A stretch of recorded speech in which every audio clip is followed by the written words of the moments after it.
ಸುದ್ದಿ ಇಂಚರ ವಾರ್ತೆಗೆ ಸ್ವಾಗತ. ರಾಜ್ಯ ಆರೋಗ್ಯ ಇಲಾಖೆ ಈಗ ಐಸಿಯುನಲ್ಲಿದೆ. ಕಾಂಗ್ರೆಸ್ ಸರ್ಕಾರದ ವಿರುದ್ಧ ಬಿವೈ ವಿಜಯೇಂದ್ರ ಆಕ್ರೋಶ. ಬೆಂಗಳೂರು: ರಾಜ್ಯದ ಕಾಂಗ್ರೆಸ್ ಸರ್ಕಾರವು ಹಸ್ತಕ್ಷೇಪ ಮತ್ತು ಪ್ರಚಾರದ ಭರಾಟೆಯಲ್ಲಿ ಮಿಂದೇಳುತ್ತಿರುವಾಗ ರಾಜ್ಯದ ಸಾರ್ವಜನಿಕ ಆರೋಗ್ಯ ವ್ಯವಸ್ಥೆ ಸಂಪೂರ್ಣ ಕುಸಿದಿದೆ ಎಂದು ಬಿಜೆಪಿ ರಾಜ್ಯಾಧ್ಯಕ್ಷ ಬಿವೈ ವಿಜಯೇಂದ್ರ ಅವರು ತೀವ್ರ ವಾಗ್ದಾಳಿ ನಡೆಸಿದ್ದಾರೆ. ಇದು ಕೇವಲ ವೈಫಲ್ಯವಲ್ಲ, ಇದು ವ್ಯವಸ್ಥೆಯ ಸಂಪೂರ್ಣ ಪತನ ಎಂದು ಅವರು ಕಿಡಿಕಾರಿದ್ದಾರೆ. ಏನು ಪರಿಹಾರನ ಕೊಡಬೇಕು, ಈ ಸಮಸ್ಯೆಗಳಿಗೆ ಉತ್ತರವನ್ನ ಕಂಡುಕೊಳ್ತಕ್ಕಂತ ಮನೋಭಾವನೆಯನ್ನು ಕೂಡ ರಾಜ್ಯ ಸರ್ಕಾರಕ್ಕೆ ಇಲ್ಲ ಅನ್ನೋದು ಸ್ಪಷ್ಟವಾಗಿ ಇವತ್ತು ಗೋಚರ ಆಗ್ತಾ ಇದೆ. ಎಲ್ಲ ಸಮಸ್ಯೆಗಳಿಗೂ ಕೂಡ ಕಾಂಗ್ರೆಸ್ ಸರ್ಕಾರದ ಒಂದು ನಿರ್ಲಕ್ಷ್ಯ ಧೋರಣೆ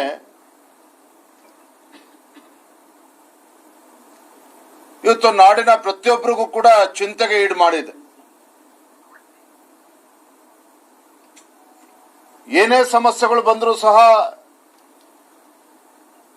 ಹಿಂದಿನ ಬಿಜೆಪಿ ಸರ್ಕಾರವನ್ನು ದೂರುವಂಥದ್ದು, ಯಾವುದೇ ಸಮಸ್ಯೆ ಬಂದರೂ ಸಹ ಕೇಂದ್ರ ಸರ್ಕಾರದ ಮೇಲೆ ಜವಾಬ್ದಾರಿಯನ್ನ ಹಾಕುವಂಥದ್ದು, ಮತ್ತೆ ತನ್ನ ಒಂದು ಜವಾಬ್ದಾರಿ ಸ್ಥಾನದಿಂದ ನುಣುಚಿಕೊಳ್ಳುವಂತ ಒಂದು ಷಡ್ಯಂತ್ರ ಕುತಂತ್ರ ಸಿದ್ದರಾಮಯ್ಯ ನೇತೃತ್ವದ ಕಾಂಗ್ರೆಸ್ ಸರ್ಕಾರ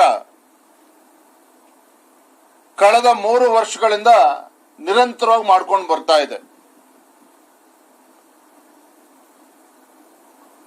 ಸುಳ್ಳು ಹೇಳೋದು ಬಿಟ್ರೆ ಇನ್ನೇನು ಕೂಡ ಅವರು ಮಾಡೋದಕ್ಕೆ ಸಾಧನೆ ಆಗಿಲ್ಲ, ಇನ್ನೇನು ಕೂಡ ಮಾಡೋದಕ್ಕಾಗಿಲ್ಲ ಅವ್ರ ಕೈಯಲ್ಲಿ.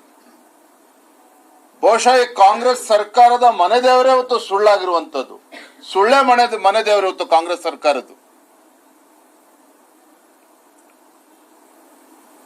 ಹಾಗಾಗಿ ನಾನು ಮಾನ್ಯ ಮುಖ್ಯಮಂತ್ರಿಗಳಿಗೆ ಹಾಗೂ ಉಪಮುಖ್ಯಮಂತ್ರಿಗಳಿಗೆ ಈ ಸುಳ್ಳಾಟ, ಕಳ್ಳಾಟ ಇವೆಲ್ಲವನ್ನು ಕೂಡ ನಿಲ್ಲಿಸಿ ಒಬ್ಬ ಅನುಭವಿ ಮುಖ್ಯಮಂತ್ರಿಗಳು ಅಂತ ತಾವೇನು ಹೇಳ್ಕೊಳ್ತಾ ಇದ್ದಾರೆ. 16 ಬಜೆಟ್ ಅನ್ನ ಮಂಡನೆ ಮಾಡಿ ಇವತ್ತು ದೇವರಾಜ್ ಅರಸರ ದಾಖಲೆನ ಮುರಿದಿರ್ತಕ್ಕಂಥ ಮಾನ್ಯ ಮುಖ್ಯಮಂತ್ರಿಗಳು ನಾಡಿನ ಜ್ವಲಂತ ಸಮಸ್ಯೆಗಳಿಗೆ ಪರಿಹಾರವನ್ನು ಕೂಡ ಕೊಡಬೇಕು ಅನ್ನೋದನ್ನ ನಾನು ಈ ಸಂದರ್ಭದಲ್ಲಿ ಆಗ್ರಹ ಪಡಿಸ್ತಾ ಇದ್ದೇನೆ. ಇಂದಿನ ಪತ್ರಿಕಾಗೋಷ್ಠಿನಲ್ಲಿ 2 ವಿಚಾರವಾಗಿ ಪ್ರಮುಖವಾಗಿ ನಾನು ಇವತ್ತು ಉಲ್ಲೇಖ ಮಾಡೋನಿದ್ದೇನೆ. ಮೊದಲ ವಿಚಾರ, ರಾಜ್ಯದ ಆರೋಗ್ಯ ಇಲಾಖೆಯ ಪರಿಸ್ಥಿತಿ. ಆಸ್ಪತ್ರೆಯಲ್ಲಿರ್ತಕ್ಕಂಥ ಔಷಧಿ ಸಮಸ್ಯೆ ಇರ್ಬೋದು, 108 ಆಂಬ್ಯುಲೆನ್ಸ್ ಅಲ್ಲಿ ಯಾವ ಸಮಸ್ಯೆಗಳು ಎದುರಿಸ್ತಾ ಇದ್ದಾರೆ, ಮತ್ತೊಂದು ಕಡೆ ವೈದ್ಯರು ಅವರು ಕೂಡ ಬೀದಿಗಿಳಿದು ಹೋರಾಟ ಮಾಡುವಂತ ಒಂದು ಪರಿಸ್ಥಿತಿಗೆ ಇವತ್ತು ಕಾಂಗ್ರೆಸ್ ಸರ್ಕಾರ ತಂದಿಟ್ಟಿರುವಂತದ್ದು.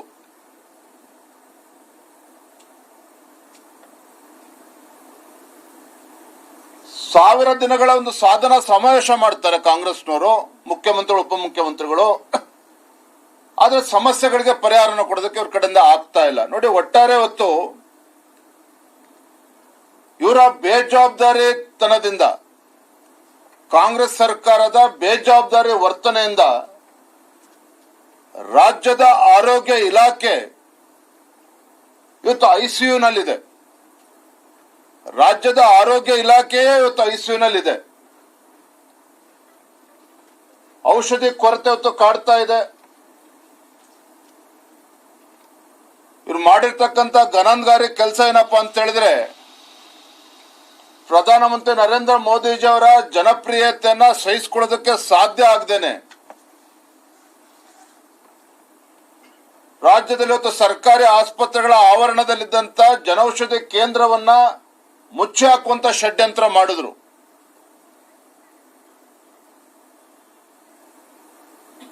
ಇವತ್ತು ಪರಿಸ್ಥಿತಿ ಎಲ್ಲಿಗೆ ಬಂದಿದೆ ಅಂತ ಹೇಳಿದ್ರೆ, ಸರ್ಕಾರಿ ಆಸ್ಪತ್ರೆಗಳಲ್ಲಿ, ಸರ್ಕಾರಿ ಮೆಡಿಕಲ್ ಕಾಲೇಜುಗಳಿಗೆ ಅತಿ ಹೆಚ್ಚು ಸಂಖ್ಯೆಯಲ್ಲಿ ಏನು ಬಡವರು ಹೋಗ್ತಾರೋ ಅಲ್ಲಿ ಔಷಧಿಗಳು ಕೂಡ ಸಿಗದೇನೆ ಬಡವರು ಇವತ್ತು ಪರದಾಡ್ತಾ ಇದ್ದಾರೆ ಕಳೆದ 2 ತಿಂಗಳುಗಳಿಂದ.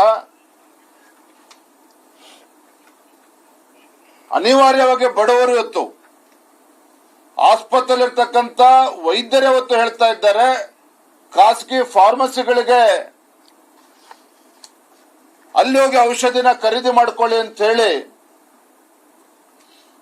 ಸರ್ಕಾರಿ ವೈದ್ಯರೇ ಇವತ್ತು ಬಡವರಿಗೆ ಇವತ್ತು ದುಬಾರಿ ಔಷಧಿಗಳನ್ನ ಖಾಸಗಿ ಫಾರ್ಮಸಿಗಳಲ್ಲಿ ತಗೊಳ್ಳೋದಕ್ಕೆ ಅವರೇ ಬರ್ಕೊಡ್ತಾ ಇದ್ದಾರೆ. ಇವತ್ತು